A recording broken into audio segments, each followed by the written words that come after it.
So I've worked with children, families, communities, like kind of across the gamut when it comes to people that might have been impacted by different types of trauma.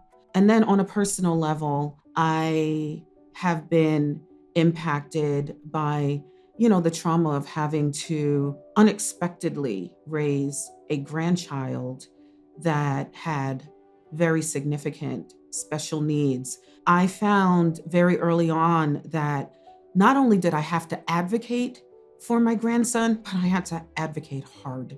When suffering happens to a human being, all of a sudden different things change within us. How we interact with the world and how we uh, believe in ourselves, experience ourselves within our world can change.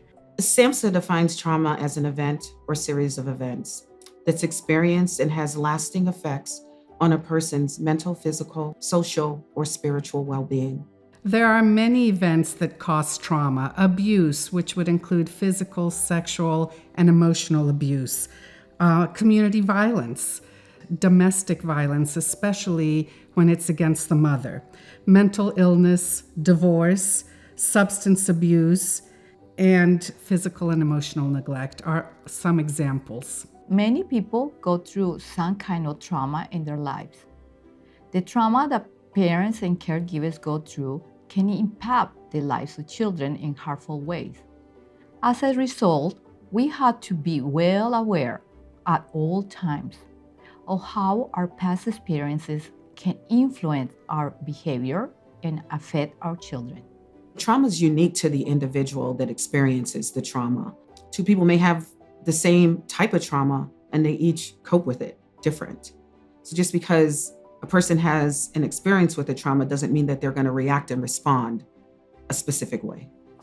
They can start experiencing a sense of feeling overwhelmed. Frustration, irritability starts to increase. This sometimes manifests as things like depression or anxiety, things like having nightmares, things like not being able to relax and feeling stressed all the time. And all of this happens because trauma impacts the functions of the brain. If somebody has been traumatized and or has a disability, they can be more vulnerable to certain situations. They can have difficulty communicating. A lot of times when our brain is overwhelmed, it shuts down, and it's hard to be able to find the words to express what we're feeling or even to answer questions. Children may act out in inappropriate ways because their emotional and or physical needs are not being met. They may struggle in school because they are having trouble focusing and do not feel safe.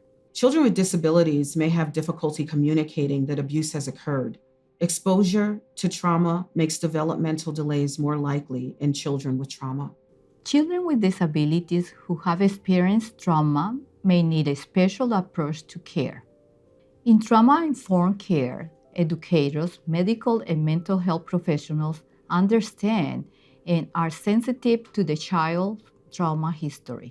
You want to make sure that as you're working with a system of care, they understand the extent and level of impairment of the disabilities, and also understand what trauma is and how trauma impacts behavior. You're looking for a professional who has worked with children who have experienced trauma. They should be comfortable and experienced working with children with disabilities. Professionals also need to be respectful of what families' cultures and values. It is a good idea to visit professionals you are thinking of working with. Look at the environment. Is it calming? Is it subtle? Or is there a lot of chaos and a lot of things going on?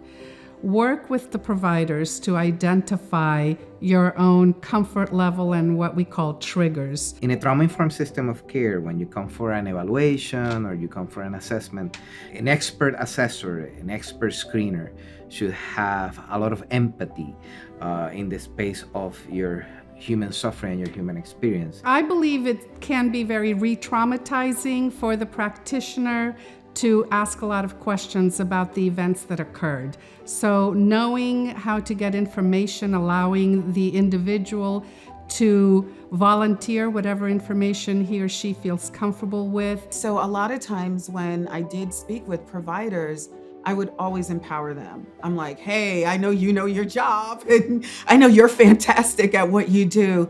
And I just want you to know, I know my grandson, and these are some of the things that we've experienced over the years. And I think this might be helpful as you're caring for him.